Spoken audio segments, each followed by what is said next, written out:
Town Square podcast. I'm Caleb. My name is Kasim. And this is episode 1. Yes. Generally just being used to sort of explain what we're doing, why we're doing it, and who we are. So, Kasim, what are we actually doing here? So what we're doing here, today we are talking about our first episode. So I'm going to talk to you through what I have. So I have a learning disability. I'm a neurodivergent. What does that mean? So what does that mean for me? It's I have ADHD, I'm dyslexic, autistic, dyslexia, and dyspraxia.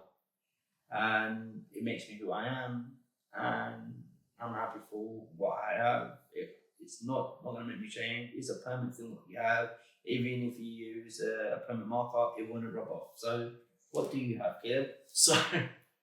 So I am diagnosed with ADHD, which stands for Attention Deficit Hyperactive Disorder. Me and Kasim actually both have ADHD. Exactly. And I guess what people are probably wondering is, what are we actually doing here? Yes. How did we end up sitting here? Wow, gosh, that's so very. Well, we've been talking about this for a while now, and it's just like, well, when are we going to get up and running this? Yeah. So we've been planning this podcast for a little bit. Yes. But how did we meet, Kasim, for the first time? So obviously, I've been doing the Oliver Guy training, and one of your colleagues had approached you and asked me to come along to work with you because of the communication stuff, as you do a lot of common stuff, and you was doing something, can't remember what you was actually doing, and we just been continuing talking, and you suggested, this would be good, and I was a bit hesitant thinking about the first time if I should do it or not, and I thought, well, sometimes it's just to take a risk and do it, really, and it's just about see how it goes from there, really. So, and since then, we've just been brainstorming the ideas, and finally, Caleb came over from Manchester and see me in Wood Green, and we're at one of my offices here, and the rest is history. Absolutely. So I've come down from Manchester today to film this episode, and essentially just to provide a bit more context to what Kasim's just said, we basically met through the Oliver McGowan training. So I was doing a bit of marketing stuff for that, sort of just listening in on the training and writing some blogs about it and things like that. Whereas Kasim was actually delivering the training, basically teaching healthcare staff how to make adjustments for neurodiverse people and people, either autistic people or people with a learning disability.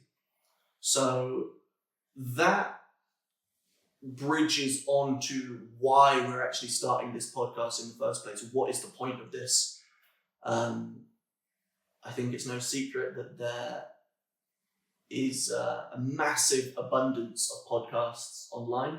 So the question becomes, why do we need one more? So, Kasim, why do we need one more? Why do we need one more is to talk about other things, really. For me, podcast is about, I have multiple disabilities and I have different needs, and everybody has their own podcast because they talk about their own story, really, and how they started things, and it's just about understanding really who we are, really, and it's about understanding why we do it. The reason why is just because I love talking, really, and I just don't know when to stop talking, really. And I thought, if I'm able to talk a lot more about stuff, why not we just do this? And the thing is, I love talking about my own disability, and I love talking about making adjustments and talking about a lot about the support I get, and obviously working in hanging out for 6 years, coming up in 7 years in next year January, and since I've been here, I've been privileged, and it's been an amazing time here, and I'm continuing enjoying it. and I've been doing lots of great stuff here. And for me, working in the council means, for me, it's it's a place where I work. It means family to me. I mean, I'm here 5 days a week here. I spend more time at work. Obviously 2 days, obviously weekends. It goes more quickly than weekend when you're working. But I mean, it's great, really, and I enjoy every bit of it. And I love community, and this is part of the Haringey deal, and this is part of the council Haringey values as well. I think the next question is, what do we want the impact of this podcast to be? Because you said you want to film the podcast because you love to speak and you want to speak about more stuff. Yeah. I love to speak too. I think we're going to both enjoy speaking about more stuff. But why are we starting a podcast in terms of how is this going to benefit other people? I mean, how is it going to benefit other people? It's a great way of talking about like what reasonable adjustment is, what your timeline is, and what support is out there in the community out there for somebody like you, and how I got to where I'm at today. And it's about, like, if you're looking for jobs or anything like that, don't feel afraid about it or ticking a box if you have a disability, because don't feel ashamed about your disability, because I understand you may feel very hesitant about it, but do you feel very hesitant about it when you ticked about you were neuroeducator? No, I did not feel hesitant Exactly about it. But yeah, so basically, Kasim works for a council in London, and I work for an education company called Dynamic Training, which specializes in healthcare, basically. So trains healthcare support workers or hospital admin staff or things like that. So me and Kasim feel like we're in a pretty unique position to discuss community, healthcare, neurodiversity, since we both had like a diagnosis, and like education in general. So that's why we called it the Town Square Podcast, because it's all of the things that are central to communities, basically, whether it be healthcare or like community outreach, charities, business, small businesses, family-owned businesses, like things like that. This is the theme of the podcast. This is why it's called the Town Square Podcast. So, Kasim, could you talk a little bit about this month? Yes, so this month it's Mental Health Awareness Month, and this month is a Mental Awareness Month, and it's been quite a challenge really over the years for me as well. Mental health has been a very big impact for me as a person as well. Really, I've been going through a lot to understand about my own needs and my own. I've been doing a lot more study about my own self, really, to understand about it, really, and why did I get all this. And the thing is, why was I given this disability and all of that, really? Because none of my family members has it, and I'm the only one who has it. You know what I mean? So it's like, and does it make me feel any difference? No, it doesn't. I went through a lot of challenging in life, understanding a lot more about it, and I've been through a lot of counselling and all of that, because I do feel like it helped me out a lot, really, it did. And I was in a bad place because I felt very unsure about myself, really, and the environment I was living in, because I didn't really know why I had all this. But I use this as a positive way now. I do a lot of talks about it, and I do a lot of educating to a lot of people about it. It's who I am, what makes me who I am today, and I do have my ups and downs and all of that. I do have, but I have a lot of great people I talk to, and I've got great colleagues I can talk to about all this. And it's just about me being me every day, and I do feel like and I love talking about my own disability, because I can relate to a lot of people who may have it, or people may be late diagnosed, or people may not know they have it. So it gives chance to open up these conversations, and just to have time to have it's a safe space to have these conversations. And I do feel like, having all these disability, it can be very challenging. It can be, it's always half a cup, I call it, because when you wake up in the morning when you're traveling in, sometimes it can be half a cup sometimes. So your brain is only full of half information ready when and all of that. So it's just about allowing yourself, giving your time, that you have time to yourself as well, and just letting yourself know, it's okay not to be okay. Yeah, that's lovely. That's a lovely sentiment. I think that, everyone deals with mental health to some degree. Definitely. And the point of this month is really to sort of get that out in the open. Oh, definitely. Have you been through a lot of mental health issues with yourself, Gabe? I have had my own journey with mental health, definitely. You go through ups and downs, and there's, some things will help, and sometimes you hold on to bad habits. Definitely. Sometimes you can hold on to good habits, like I go to the gym a lot. That's really good for my mental health. Talking with friends and things like that, that can be really, really impactful. And then, you see people struggling with mental health. Sometimes they'll smoke cigarettes or do things like that, and it's like they're sort of looking for like a quick fix. But I think a big part of this month, the Mental Health Awareness Month, is it's really difficult. It can be really difficult, but to try and aim for more healthy fixes, like eating some nice food, or calling your friend up, or going to the gym. Even going away on holidays, or just taking time out and just doing things what you enjoy doing, and having regular breaks, and just going for a nice walk about, going to natures or parks or Absolutely. or just going to cinemas, or just meeting your friends really, or having a conversation with your family members, or just speak to somebody about these things. So I do feel like speaking to somebody, it's a very difficult subject to talk about, I know, but sometimes it's best not to bottle it up and then talking about it. It's easier said to be done. I can be that, and definitely Caleb relates to that as well. He does. But what it makes us, and we get through that tunnel as what we do, and it's just about just talking about it. Talking about it is the best way, really, and you get that help and you get that support as well. Never feel afraid to ask for support, because somebody who's always going to go through that, through that as well.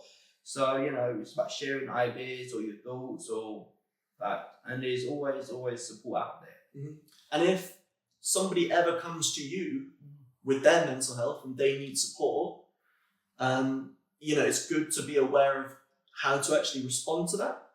So what I would say is, don't treat it like you have some easy solution, but just be understanding, be there, and just sort of listen, and don't, never ever come out with some kind of just do this or just do that, because it's not that easy with mental health. No, definitely. And speak to somebody professional as well. Go seek support from your doctors and ask them to help you with counselling, or speak to somebody professional as well. Because obviously they are very professionalised, and they're the one who can give you that support as well, obviously. And so those are the places you can go to. You can speak to anybody in NHS really, or anything, or you can go speak to anybody from any counselling across the nation, or somebody like that. Speak to somebody who probably may live in, or something like that, or speak to a support worker or anything like that, and they will refer you to somebody, to professional, somebody to help you out in a way to what the best support you may need for yourself. Absolutely. I think on the subject of why we're actually doing this podcast, I think that one strange idea that seems to be growing in people's minds at the moment is that, diversity, equity, and inclusion is somehow a bad thing. And a big part of this podcast is to actually just promote that, and kind of just make the case that the best parts of society are there because of diversity, equity, and inclusion, basically. So those basically are the main values of this podcast, I think. Definitely. And we both have the same interest as well, really. And we both understand each other and our boundaries, what we want to do and what we can't do and stuff like Absolutely. that. And definitely, there may be challenging situations what I can't be talking about, or maybe Caleb may not be able to talk about as well. Sure. But we both understand each other, and we both know, like, okay, I can say to him, look, I can't talk about this because of this reason or because of this. But he won't understand that as well. So there's no pressure about this podcast and what we can talk about, what we can't talk about. Yeah, of course. It's about understanding, like, where we're coming from and what his view is. And sometimes I can't really say much about his view or something like that. Or we might have disagreements. Exactly. Or Sometimes might be some as well. very lively debates. Yes, exactly. You know? So, but you know what? It's just follow our journeys and see where we get up to and all of that as well. And I do feel like this is just the first one, but you know what? It will be amazing, and we'll be going around quite a lot of places in London, maybe across the other boroughs or across the.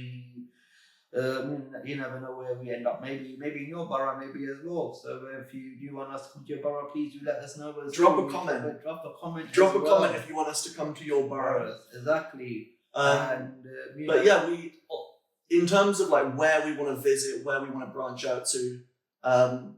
First of all, if you have a business or an organization or a club or anything like that, and your values match the values of this podcast, if you're related to healthcare in any way, if you're related to the community, small businesses or like diversity or anything like that, drop us a DM because we'd love to go talk to you. But we're happy if we can do it. We can do it in person or we can do it online as well. So there's no trouble about that part of it. So we're okay. We're quite relaxed. How it's up to you really how you want us to communicate with you. So it's just about listening to you and helping you out with your businesses and helping understand about, like, if you want to get more people with learning disability or any neurodivergent people working in your organisations or anything like that, or you want to learn a lot more about different education about what support it is out there and what challenges you may be or what you may want to learn about. We can talk about these stuff on our podcast because we both have a lived experience in different ways, in our own ways, what we deal with. But it's about just talking about it really. If you feel like there's something interested you maybe thought about it, just comment on it and we will get back to you as soon as possible really. But hope you enjoy what we're doing as well. I do feel like this is just the start of the journey, and hopefully, me and Caleb have been talking a lot about this, but today is the day as it is. I'm so glad it is today. Yeah. I've been close to telling last time, but I was quite upset that it wasn't our Caleb with you. No, yeah, I did get a bit of a telling off. Yes, because we were going to do this episode before, but I was unable to do it. Exactly. But we're doing it now. So there was a lot following on a bit from what Kasim said. This is episode 1. Yes. Each episode we're planning to sort of improve it a little bit. Obviously, It's a learning journey. Definitely. And please do give us suggestions and your support as well, and tell us what we can improve in as well. Because you are our communities, and we are here to listen to you and your views, and whatever you need us to do. And because I do feel like without you guys looking at us and watching us, and that we won't be here today. So and I do feel like we do this for the communities. We are here to support you guys, to make sure understand, making sure inclusivity, and this is part of the borough of culture as well. Yeah, so absolutely. Diversity, it is part of the borough of culture as well. It's I want this podcast to be a tool that the community can use. So if you're a part of the community and you need a bit of a leg up, you need a bit of stuff being filmed, you need a bit of a way for you to communicate your message out. Our aim is for this podcast to be a tool for you. Definitely it is. And it's about having the deaf community society as well to join us as well, and our blind society as well to come along as well. Because I do feel like it's not just about neurodiversity or learning disability. This is all the disabilities and illnesses as well, really, what you may go through as well, really, because I want to say that as well, because we're not just representing that part of it, we're representing the whole community of the neurodivergent, learning disabilities, and mental health awareness, and a lot more about the blind society, and a lot more of deaf communities as well, really. Yeah. There'll be many societies that we reach out to. And we're going to be visiting as well. Yes. We can, you've had a bit of a teaser. Let's pump the brakes a little bit with spoilers for the future. But just in terms of like what we're discussing today and what we're doing today, maybe we could both tell sort of our history with healthcare, just from a personal perspective. Definitely. Shall I? Yes, please do, Caleb. Yeah. So when I was younger, actually, I'm 2 years younger than my brother, and my brother actually got chickenpox, which he was almost 3 at the time. For a 3-year-old, isn't the end of the world, but if a newborn baby gets chickenpox, then that can be quite dangerous. So my parents had to take me to the hospital quite quickly to get tested for chickenpox, and what they actually found was no chickenpox, thumbs up, but something a bit worse, which was called tetralogy of Fallot. And this is quite a scary thing for parents to hear. Obviously, they found out that their baby, me, would actually be needing heart surgery pretty urgently. And, I don't remember any of this, but basically through Great Ormond Street Hospital, they were actually able to get that surgery done. A lovely doctor called Dr. Elliott actually performed the surgery. He's actually pretty well known for doing talks and things like that across the UK. But he was able to perform the surgery and it went successfully. I have a great scar on my chest to prove it. And actually later on,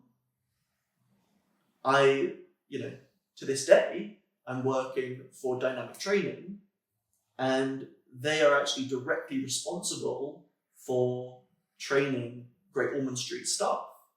So there's now this poetic, cyclical structure that goes from they saved this tiny baby's life to now this baby is literally, working for a company which trains their staff. So, that's part of the reason that healthcare is very near and dear to my heart. No pun intended there. Oh, definitely. I mean, that's amazing to hear what Caleb has gone through and all of that. Now, look, he's a grown man now and he's working, and it's amazing to hear, inspiring story, really, and all of that as well. So, can I ask you some questions about your healthcare experiences? Yes. So, talk me through your diagnoses. Wow. And what it was, and the journey to actually getting there. Like, how old were you? Wow. So that was So obviously, I was born premature. I can't remember when I was born, but I knew I was born premature, and I was asthmatic, really. And I was born as a bag of sugar. I was literally 1 kg is a bag of sugar, right? Exactly. So I was a bag of sugar, and I always been in hospital all my life, really.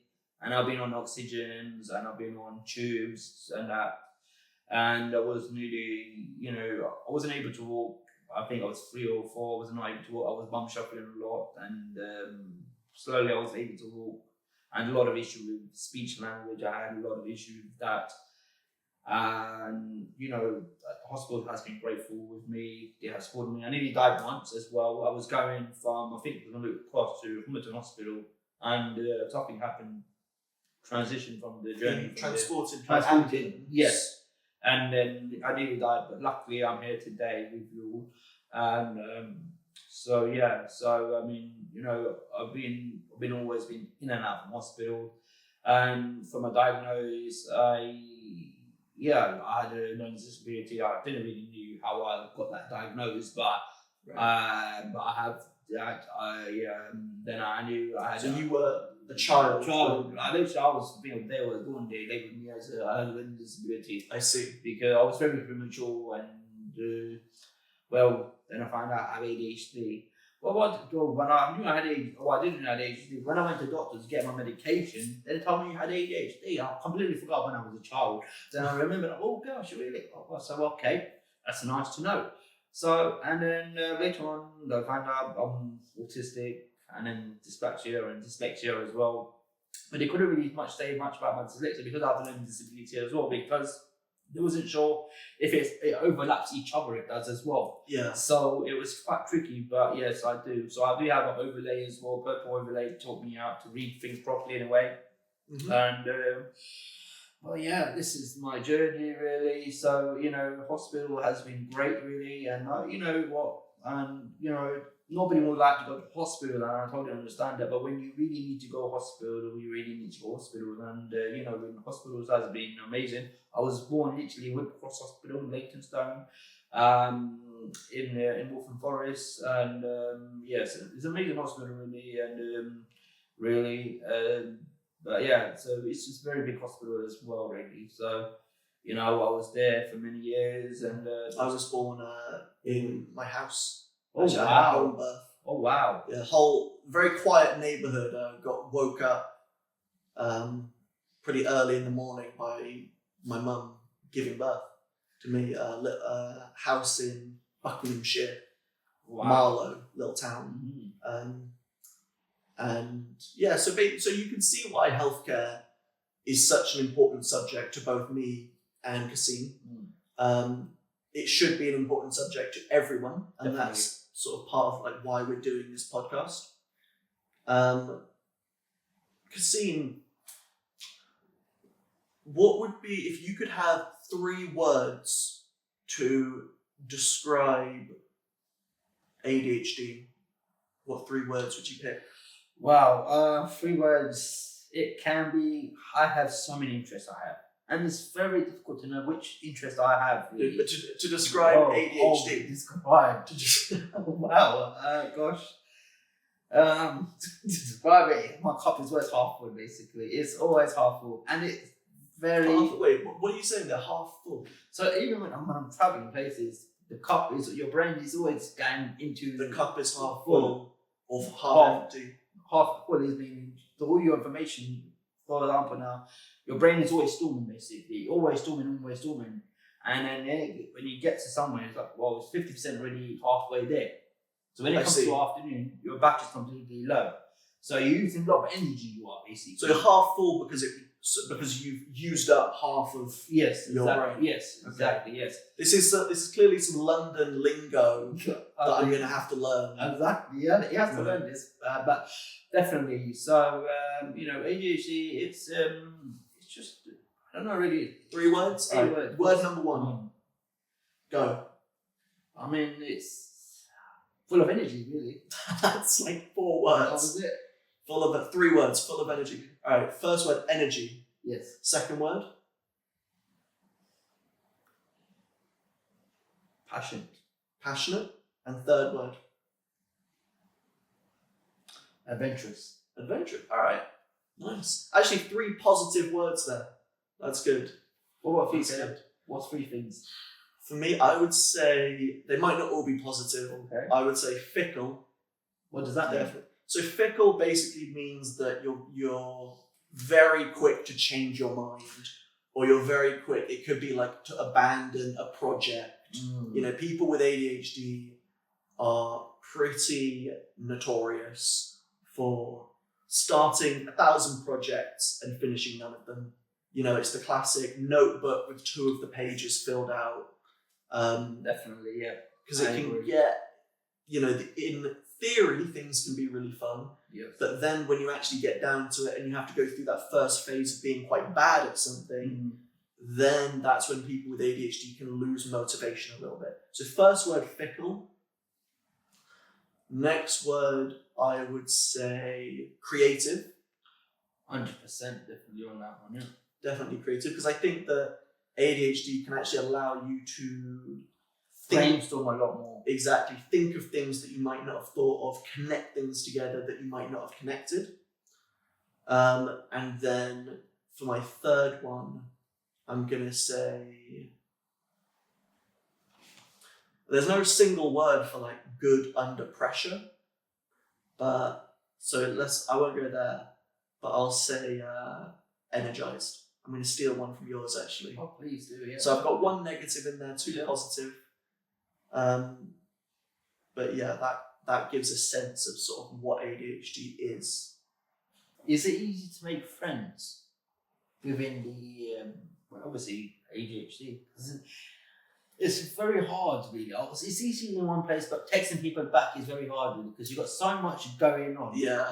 And then if you forget to text people back, you do. It's, and then, you know.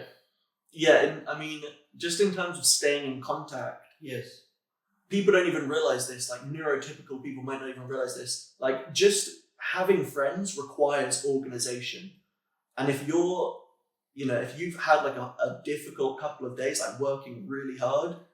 ADHD burnout is real, and if you're much worse at like organizing things because you've just spent 2 days organizing things, then that includes texting people back, that includes ringing people and like all that stuff. It really does feel like organization.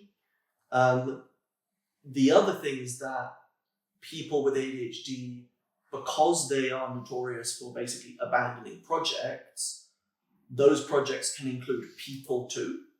So, like for example, like I dropped out of college. That was sort of like a project that I abandoned, you could say. But with that, obviously, I didn't just leave college. I left everybody who was at college.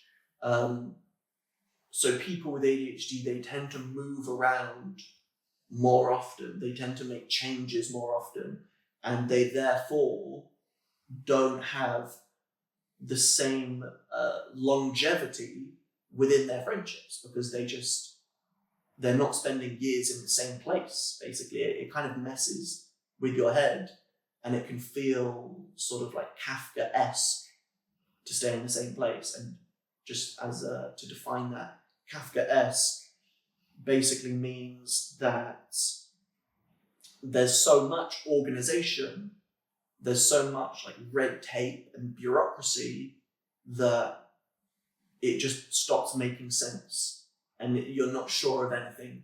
Basically, it actually comes from Franz Kafka, who wrote The Trial, which is about a guy who basically gets pulled out of bed, taken to a trial, but he doesn't know anybody's name, and he doesn't really know what the court is there for, and he doesn't even know what he's being charged with, but he just has to just go through court proceedings, and everybody says that it's somebody else's fault, and everybody says that there's a new file for him to fill out and a new form and things like that. So, that staying in one place for a very long time is, it can be rare for ADHD people, especially unmedicated. But I am actually medicated. Well, I'm not medicated. Well, That's I chose to not to be. Yeah. So why did you choose not to be medicated? Because I do take other medication as well. So I do want to have my other medication affect what I'm taking at the moment. And I do feel like I like to be free. And I wasn't sure if I did take it, how would that make me feel afterwards as well. Interesting. So have you never taken an ADHD? No. Oh. I like to be myself, natural, just being me, really. I didn't want to take it to maybe changing me around, really, and I don't feel like taking something like that. But obviously, everybody's different. If they take it, they take it. If they don't, that's up to them, really. I mean, I would even offer a counterpoint to that, and I would say, I take it, and I had the same worry. I had the exact same concern. Like, am I still going to be myself? You watch this one episode of The Simpsons. You watch it, and basically, Bart takes these pills, and then he loses himself completely, and he's just in class, and he's just sitting there, and at first everybody's happy, but then they miss the real Bart and they want his character back. They want his like rebellious nature again. But to be honest, I don't know if that is exactly about ADHD specifically, but my experience with medication has been completely the opposite of the whole cliche, because it is such a cliche that, you know, a kid with so many ideas and stuff like that, and you give him this drug and suddenly he's a blank screen, he's gone grey. Like, I take Ritalin. Basically, it's not technically Ritalin because Ritalin's the name of the brand, not the name of the actual drug itself. But I take the same chemical compound as Ritalin, and honestly, all it does is just sort of wakes me up a bit and just stops me from being so distracted. And that's kind of it. It allows me to focus more. I'm much better at chess when I'm on medication. I'm much better at traveling, because a lot of the time if I'm not on medication, I'll get on one train and it's going in the opposite direction. That literally happened. Did it happen today when you came to see me today? It did not happen today. Oh, that's Actually, I had a date, and I had to meet her at the place, this mini golf place, and I literally got on a plane. Oh, you got on a plane? Oh no, sorry, not a plane. I didn't get on. No, I'm not that ADHD.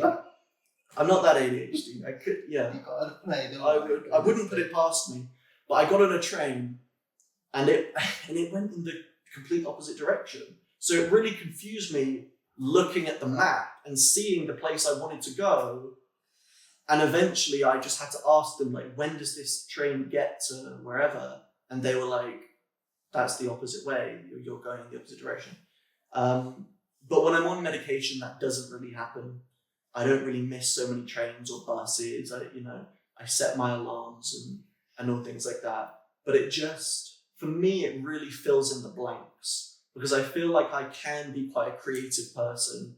I can have a lot of drive and a lot of ideas, but I just have these missing pieces where it's difficult for me to work consistently, or it can, I can have a lot of burnout if I do too much work, but the medication just fills in those blanks and just stops that from happening. It doesn't take away any of the good stuff, but just bridges the gaps so that good stuff can actually exist, basically. So my question for you is, when the medication stops, do you know when it stops hitting you? Do you feel like the biggest effect afterwards? It's an interesting question. So the medication takes away my appetite. Oh, okay. So what happens is I struggle to eat basically at all on medication. I will try as hard as I can to eat like one meal sort of during the working day, like on my lunch break. But it's, what happens is when the medication wears off, suddenly the whole appetite comes back and suddenly I'm just eating everything I can see. But yeah, that's it. At the beginning of the medication, it was also quite hard to sleep after it had worn off. But nowadays, honestly, there's a bit of a sort of crash after, just in terms of ADHD.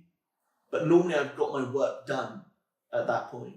So if I'm doing medication Monday, Tuesday, Wednesday, Thursday, Friday, on Saturday, it's really hard for me to get work done because I'm just coming off the medication. So my symptoms can actually be much worse for ADHD, but that's good because I already got my work done when I was on the medication during the week. So on Saturdays, I'll watch MotoGP or just play some online chess. I don't really have to work. So you only take medication while you're working. When you're not working during, let's say, weekends, obviously, everybody's off. Well, most people are off. We don't really work weekends. But obviously, you don't take medication during weekends then while you're off work. Exactly. So that's that's what it is. Because it's not, if you have experience with psychiatric medication or anything like that, it's not like, for example, antidepressants, where you are either on them or off them. Like, it's a cycle, and you are just on them like for months or years or however long you're on them until you get off them. With ADHD pills, it's like, oh, I have something to do, I take it. If I don't have something to do, I don't take it. So have you been wrong diagnosed yet? So before you obviously you had ADHD, were you like wrong diagnosed, or did you like, oh gosh, you had ADHD straight away? In a way, I was wrongly diagnosed. Okay. But it was more of a, basically I booked a thing to try and get a diagnosis, and what the doctor basically told me was, you're just, what did he say? You're just growing into yourself as a man, or whatever. A pretty dismissive way to sort of discuss these symptoms, which had been prevailing since I was younger. So there was that. You wouldn't really call it a false diagnosis because I wasn't diagnosed, but it was definitely a false lack of diagnosis, if that makes sense. Yeah. No. So do you have any sensory issues?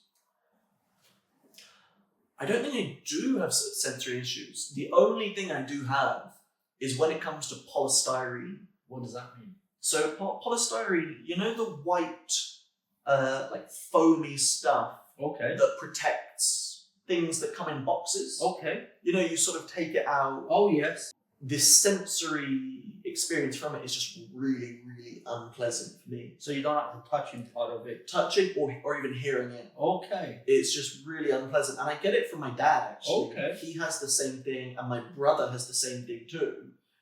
So do you feel like they might be on the spectrum as well? Actually, my brother is diagnosed on the spectrum. Okay. My dad is not, but he comes from a time where it was very rare to get a diagnosis for autism. So, you know, I won't speculate too much about people's diagnosis. But, you know, if my dad had an autism diagnosis, I definitely wouldn't be surprised. But talk to me about, do you have sensory issues? Definitely. I have issues with noise levels, with touching, with smell. Can you think of an example of when that has affected you? Gosh, let's say I'm outside or somebody's screaming or something like that, or I don't know, when I'm on a bus or something like that. When the noise just gets a bit too much, I just feel like getting off the bus and just wait for another bus when it's less. Smell can be, I'm not sure really know much about where the smell comes into, but when it's just a bit too much and it just, you know, I just don't like anybody that, I don't know, touching me and all that. I feel like, you know, very, I don't know how to describe it, but just like, I get very flinch in a way. Right. Yeah. A little. So yeah. Does it feel like your personal space Yeah. is being invaded?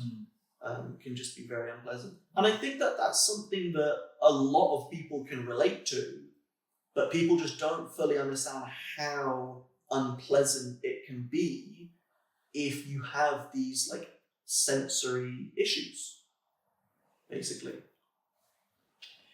No, definitely. In my autistic side of things, I like to pace. I like to pace around the room. I do. So I can't. So is that like a relegate? A type of like stimming? Stimming, relegate. Yeah. So I do a lot of stimming. So if people don't know what stimming is, would you like to tell people what stimming is? Yeah. So stimming, it comes from the word stimulating, and it basically is. I mean, you're sort of more well positioned to explain this than me, I think. But as far as I know, it's where basically someone on the autistic spectrum will do either a movement or a sound, and it helps them just sort of get stimulation, and it can be quite uncomfortable if they don't do it. So you get, you know, some people will like flap their hands or as you say, pacing, or wave their feet around, or... and there's verbal stims as well. Yeah. So people will want to scream. Yeah, or if Yeah, they hear something, Yeah.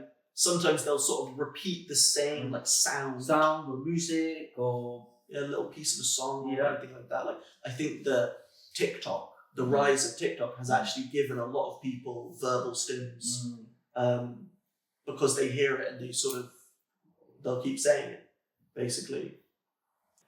Does the weather help out? I don't think the weather helps out, does it? When the weather's not great, you don't really feel great as well. Really. I do feel like that way as well sometimes. Just like when the weather's not great, I don't know how your body knows it. When the weather's not great, you just don't feel great as well. True, yeah. There's have you heard of seasonal affective disorder? So seasonal affective disorder is when you have mental health concerns, but it's with the seasons. So it might be that during the summer, you're actually very happy and you don't really experience the symptoms, but it is still there because when the sun goes away and the rain comes out, then it puts you in a different mood. Or it could even be the other way around, where you have maybe specific trauma relating to the summertime and you might get more depressed in the summertime. No, definitely. So my next question is for you: do you wear lanyards, sunflower lanyards, or any any things written on your badges or anything like that you've got?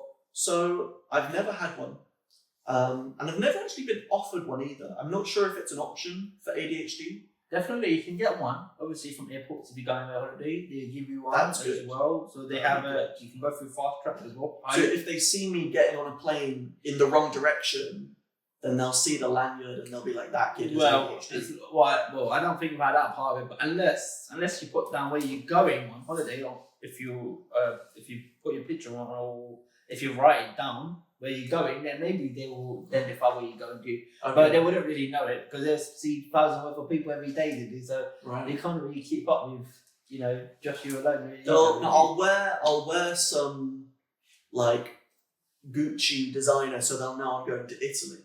In that case, and then if they see me going wrong direction, they'll say turn around. Maybe, yeah. I think they maybe do that. Definitely. We'll see. We'll see. We'll see about that one. Yes.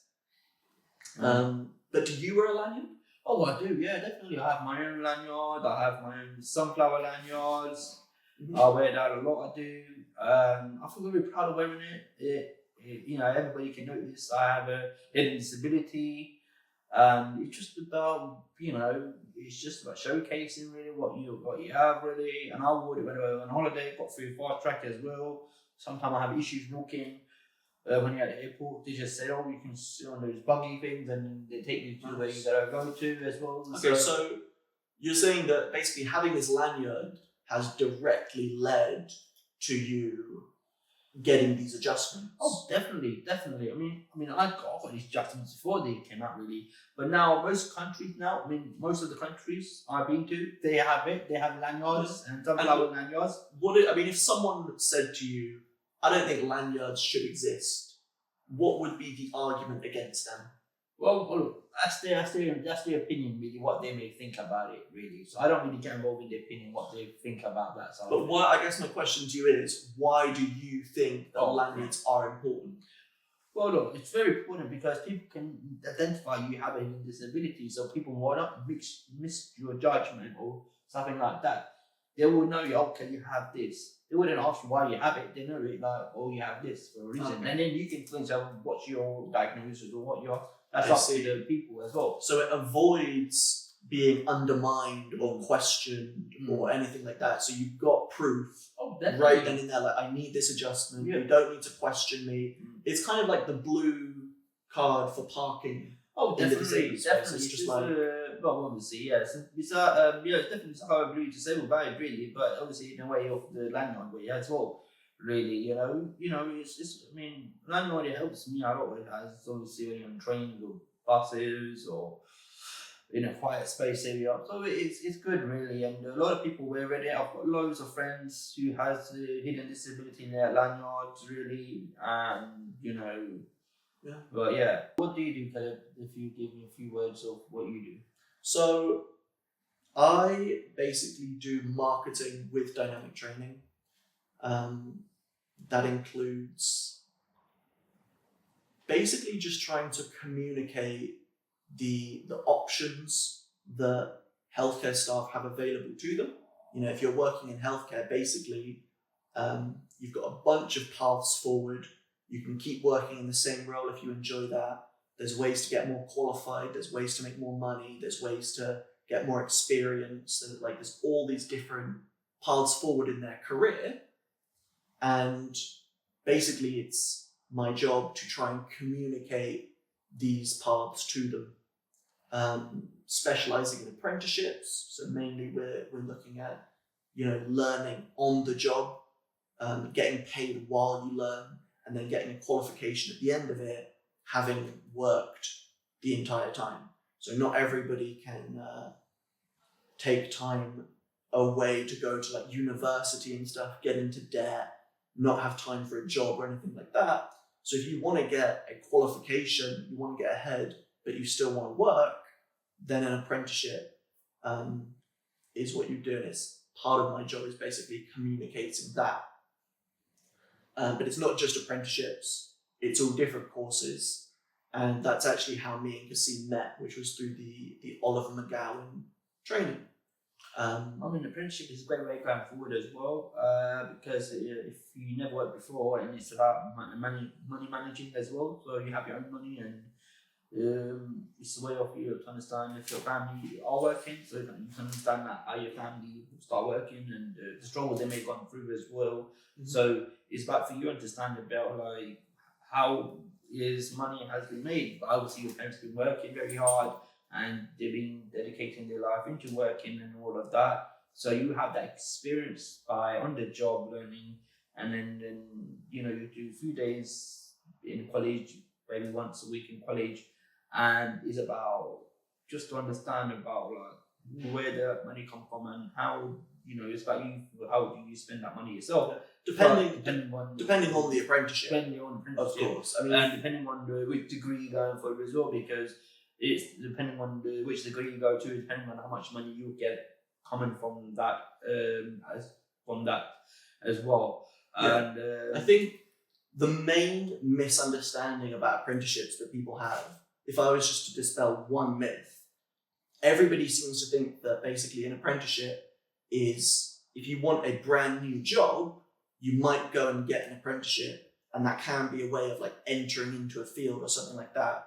But a lot of people don't know that an apprenticeship is actually a qualification, and almost always it's actually that you currently have a job, and then as part of that job, you do an apprenticeship to get a qualification while you work in a job that you already have, basically. So wanting to do an apprenticeship, it's more about talking to your employer and things like that, rather than going and looking for a job.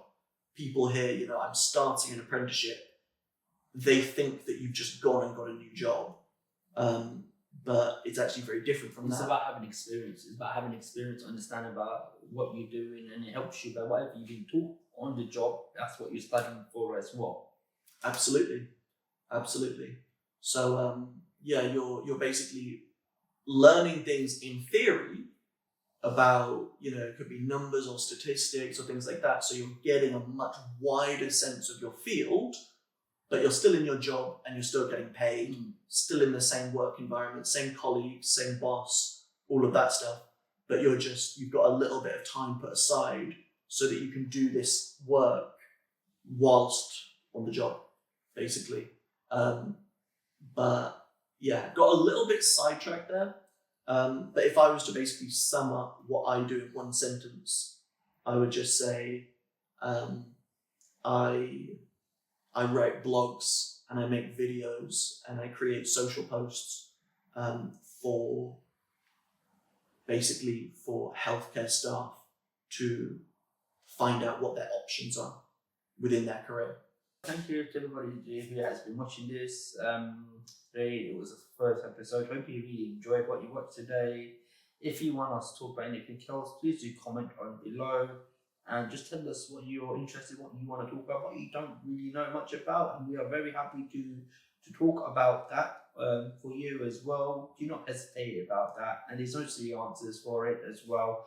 So hope you really enjoyed what we spoke about it, and I'm going to pass you on to Caleb. So yeah, I think you covered most of it. I would just say thanks for watching. See you next time.